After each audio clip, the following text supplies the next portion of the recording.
Jésus.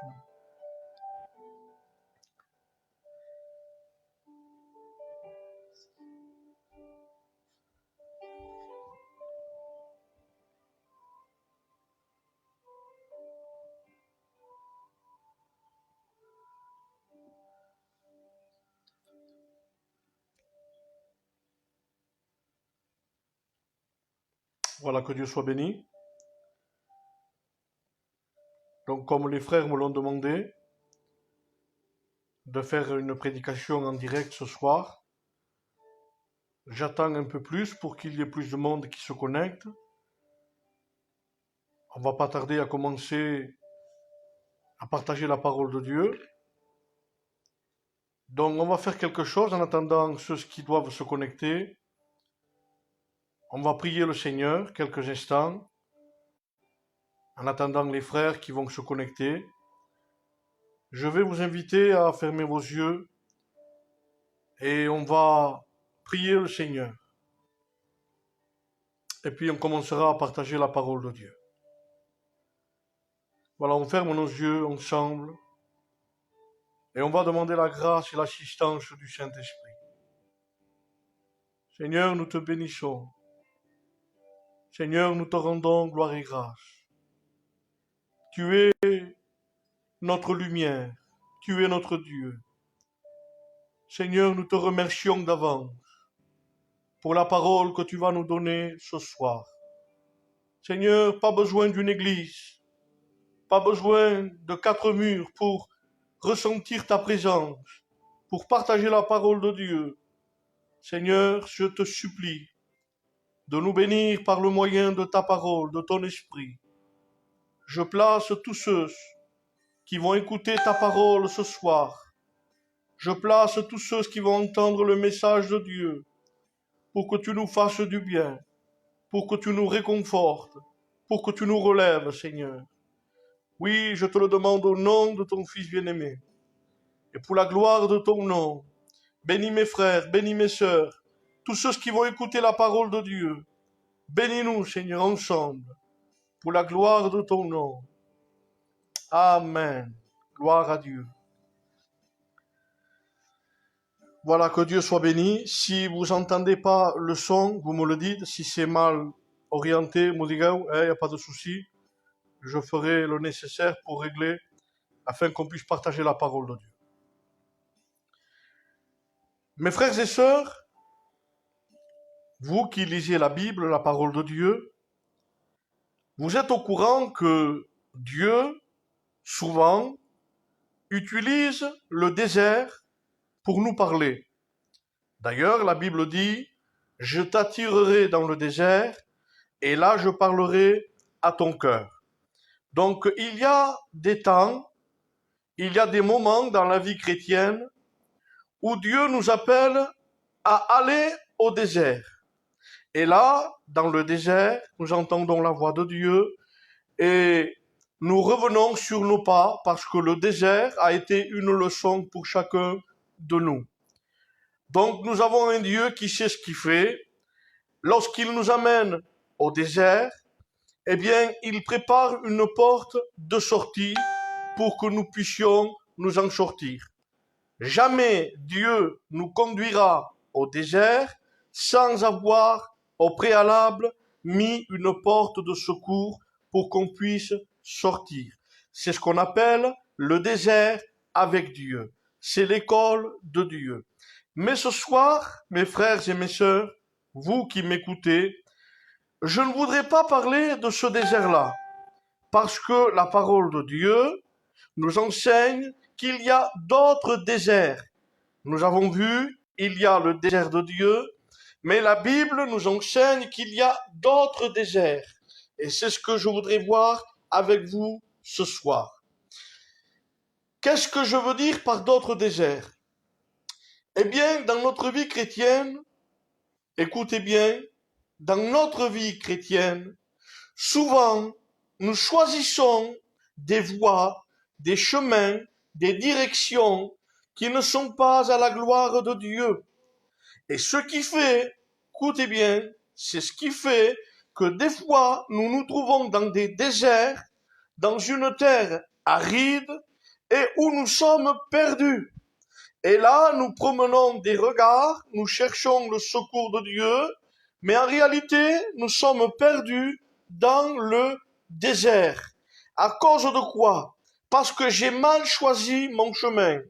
Parce que j'ai choisi une voie que Dieu ne m'a pas demandé de parcourir, de marcher.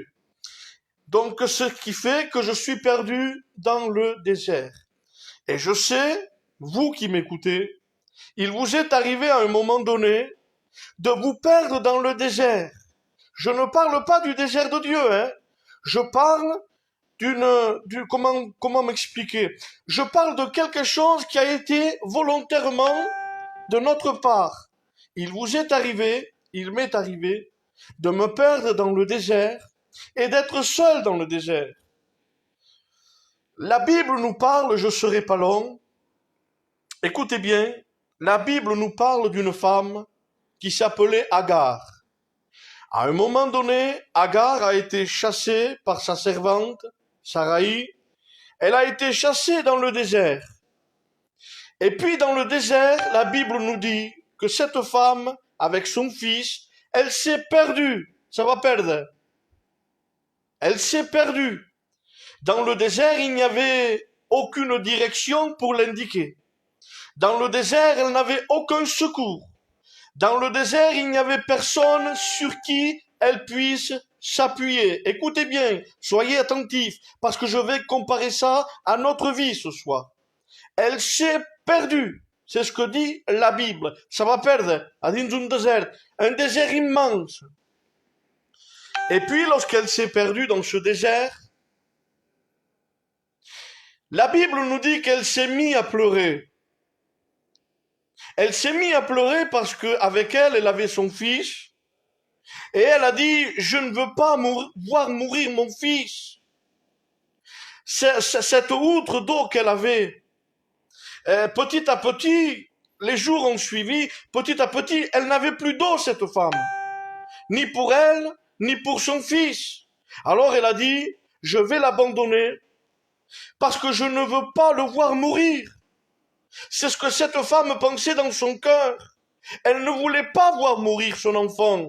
Alors elle l'a dit comme ça, je vais le laisser dans un coin et moi je vais m'écarter parce que je ne peux pas le voir mourir. Mon cœur ne le supportera pas. Mes frères et sœurs, il arrive souvent, pour le chrétien et la chrétienne, il arrive souvent de nous trouver dans ces mêmes positions que Agar, perdus dans le désert, sans aucune ressource spirituelle, un peu comme Samson. Samson avait dit, je m'en sortirai comme les autres fois. Mais lorsqu'il a voulu se réveiller contre les Philistins, la Bible nous dit que Samson était un homme comme vous et moi, parce que l'Esprit de Dieu s'était retiré de lui. Et il vous est arrivé, il m'est arrivé, d'être dans ce désert, parce que j'ai choisi un mauvais chemin, une mauvaise direction. Et là, je me trouve sans ressources, sans eau, qui est l'image de la parole de Dieu. Rien du tout. Elle n'avait plus rien, plus de pain, plus d'eau, et son fils était en train de mourir de soif. Et là, la Bible nous dit que le miracle de Dieu va s'accomplir. Est-ce que vous croyez au miracle de Dieu? Moi, je crois à la puissance de Dieu.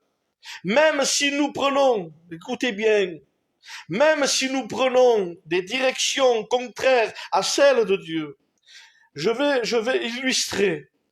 Si ton fils touche le feu, eh bien, une fois tu vas l'avertir, une deuxième fois tu vas l'avertir, et tu ne vas pas cesser de l'avertir. Eh bien, c'est ce que Dieu a fait. Même si je m'écarte de son chemin et que je me perds dans le désert, eh bien, Dieu vient pour me secourir. La Bible nous dit, et je ne serai pas long, écoutez, la Bible dit aux Chines, elle pleurait, elle sanglotait, parce que son enfant est en train de mourir. Et puis, elle entend une voix. Et ça, c'est pas la voix d'un serviteur, c'est pas la voix d'un homme, c'est la voix de Dieu. Cette voix, elle vient du ciel. Cette voix a traversé le ciel pour venir visiter Agar comme elle vient ce soir chez toi dans ta maison. toi qui es perdu, toi qui n'as plus d'eau, toi qui es sur le point de mourir, le Seigneur déchire les cieux pour venir à ton secours. Et la voix va lui parler, comme elle te parle ce soir, parce que le Saint-Esprit est en train de te parler. Le Saint-Esprit est en train de t'interroger et tu sens la présence de Dieu parce que tu sais que ce que je dis est vrai. La voix va lui dire, Agar, pourquoi pleures-tu? Pourquoi pleures-tu, Agar? Que tenais-je? Et la Bible nous dit que Dieu va ouvrir les yeux d'Agar. Et lo que vão fazer, c'est d'ouvrir tes yeux. Parce que bien souvent, nos yeux ont des écailles. On dit je vois. Mais en réalité, il y a des écailles qui nous empêchent de voir la voix de Dieu, la lumière de Dieu. Et Dieu va lui dire, Dieu va lui ouvrir les yeux et il va lui dire, écoutez bien, il va lui montrer un puits dans le désert. Eh bien, c'est impossible de trouver de l'eau dans un désert. Une femme épuisée. Tu es épuisé ce soir. Tu n'en peux plus. Tu es fatigué parce que tu t'es perdu dans le désert. Et dans le désert, tu tournes en rond. Tu tournes en rond. Tu tournes en rond. Il n'y a aucune porte pour toi. Mais la Bible dit qu'il va lui ouvrir les yeux. Il va lui montrer un puits. Et la Bible nous dit que cette femme a pu boire de cette eau. Elle en a donné à son fils. Elle a pu vivre. Et elle s'est en sortie. Et puis, lorsqu'elle a été chez elle, lorsqu'elle est hors de danger, elle s'est souvenue de Dieu. C'est important de ne pas oublier Dieu. Aujourd'hui, tout le monde cherche Dieu à cause de la tempête qu'il y a dehors. Mais demain, lorsque le mal sera passé, beaucoup auront oublié Dieu. Beaucoup auront abandonné Dieu. Plus de prédications sur Facebook, ça va être fini. Je le sais, parce que je l'ai déjà vu ces choses. Lorsqu'il y a la tempête, les églises sont remplies. La tempête est passée, on ne voit plus personne. Mais c'est pas ce que cette femme a fait. Elle a réfléchi. Elle a dit, Dieu m'a secouru, Dieu m'a visité, Dieu m'a béni. Alors elle va dire, ce puits, je vais l'appeler Lachai El Roy, ce qui veut dire celui qui me voit. Celui qui me voit a pensé à moi. Il m'a aidé, il m'a béni, il m'a secouru. Mon frère, ma sœur, avant de terminer, nous sommes peut-être perdus dans un désert. Je ne parle pas du désert de Dieu. Ce serait un autre message. Tu t'es perdu à cause que tu as pris un chemin différent. À cause que tu as fait quelque chose, tu t'es perdu dans le désert. Mais si tu restes dans le désert sans crier à Dieu, tu vas mourir. Tu sais pourquoi Dieu est intervenu? Et je termine avec cette note. Agar a pleuré, mais le ciel est resté fermé. Mais puis Ismaël a pleuré. Et comme Ismaël est un descendant d'Abraham, et comme nous le sommes, nous aussi, descendants d'Abraham, spirituellement, Ismaël a pleuré. Et les larmes d'Ismaël ont touché le cœur de Dieu. C'est pour ça qu'Ismaël veut dire Dieu entend. Parce qu'il a entendu les larmes d'Ismaël. Ça veut dire que Dieu entend tes larmes. Tu me diras, les larmes ne parlent pas. Pour moi, elles ne parlent pas. Mais pour Dieu, elles ont un langage. C'est marqué dans la parole de Dieu. Il connaît le langage de tes larmes. Toi qui pleures, toi qui gémis, toi qui n'en peux plus. Je te le dis devant le Seigneur. Et je te le dis par expérience. Dieu voit tes larmes. Dieu voit ta souffrance. Dieu voit que tu es en train de tourner dans le désert. Dieu s'est souvenu de son son. Samson tourne la meule du matin au soir. Du matin au soir, Samson tournait la meule. Il n'en pouvait plus. Mais la Bible dit que les cheveux de Samson ont commencé à repousser. Et ça, c'est l'espoir. Ça, c'est l'amour de Dieu pour ta vie. Alors, un dernier conseil avant de terminer. N'abandonne pas le Seigneur. Même si tu es perdu dans un désert, même si tu n'as plus d'eau, Même si tu dis toutes les portes sont fermées, je n'ai plus de secours, je ne sais plus comment faire. Pleure devant Dieu. Fais comme l'enfant. Il a pleuré, et la Bible dit que Dieu déchira le ciel, et il a mis un puits dans le désert. Le Seigneur veut mettre des fleuves d'eau vive dans ton cœur. C'est le Saint-Esprit, c'est la parole de Dieu. Mes frères et sœurs, ayons les regards fixés sur Jésus. Ayons les regards fixés sur la parole de Dieu. Deus a nosaltres. O marit em paz. E el primer, que és un servitor que vos parli. O marit i paz. Je ne le mérite pas devant Dieu, devant le Saint-Esprit. Parce que dans mon cœur, il y a des choses qui sont désagréables à Dieu. O marit en paz. I vosaltres tampoc. Mais tenim un Déu talament gros, un Déu talament d'amor, un Déu que podríem pesar l'amor de Déu. És quelcom d'imaginable, quelcom d'imaginable. Quant de cops hem deixat la mà de Déu? Combien de fois j'ai trompé Dieu? Combien de fois j'ai fermé la Bible? Combien de fois j'ai dit je ne veux plus rien savoir de toi? Tu ne m'as pas écouté, tu ne m'as pas donné ce que je voulais. Mais à chaque fois il est venu. Il est venu avec du miel. Parce que le miel, c'est l'image de la douceur. Le miel, c'est l'image de cette douceur de Dieu. Il vient et il met ce miel sur la plaie. Quand est ouvert, ça fait mal. Ça fait mal lorsque c'est ouvert une plaie. Mais lui, il met du miel. Et le miel cicatrise nos plaies. Le miel adoucit. Beu l'aigua de Déu. Beu l'aigua de Déu. Viens boire. Viens boire au puits de Dieu. Je vous laisse sur ces quelques mots et Dieu voulant, je vous reparlerai de la part de Dieu. Si teniu menester d'un consell, besoin de parler à n'importe quelle heure, en tant que serviteur de Dieu, c'est mon devoir de vous parler, de vous téléphoner.